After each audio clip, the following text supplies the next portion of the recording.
Last week, the UK approved Pfizer's coronavirus vaccine for the widespread use.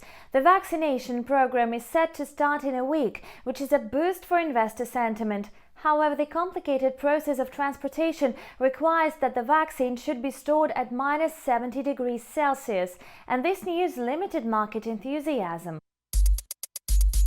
The plan of the US Senate to support the economy with stimulus measures seems a more convincing factor for investors. Risk appetite is increasing in anticipation of a new stimulus package of $908 billion. As a result, safe haven assets, including the US dollar, saw a new round of sell-off.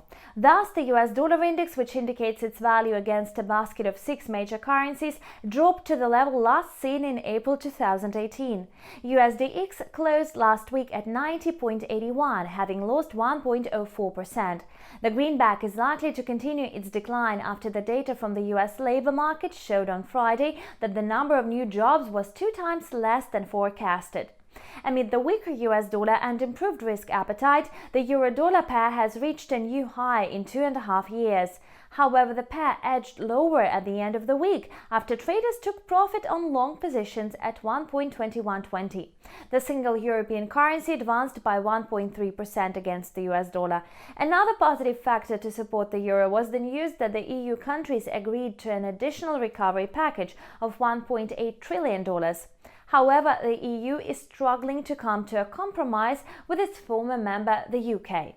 The Brexit trade deal raises new concerns among market participants. On the one hand, the EU spokesman said the two parties had almost reached an agreement, but a British government source said nothing new had been achieved. So the pound sterling slipped by 0.83% to finish the week at 1.3434.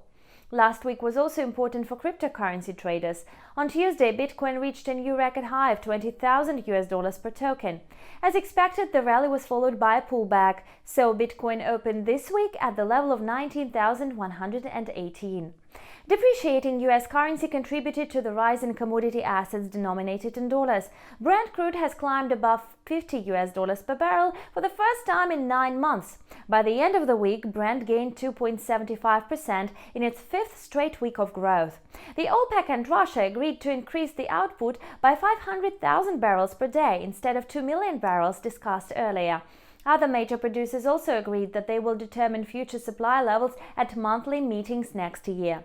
Finally, gold began to win back its previous losses. The precious metal is still in high demand among investors, being a safe haven asset and a hedge against inflation. The outlook for the US inflation was downgraded amid signs of slow market recovery. Besides, the downbeat data on US non-farm payrolls added to the market pessimism.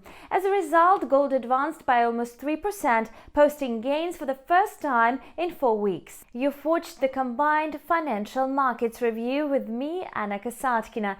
Subscribe to our YouTube channel to always keep track of all the latest events on the financial markets. See you back soon.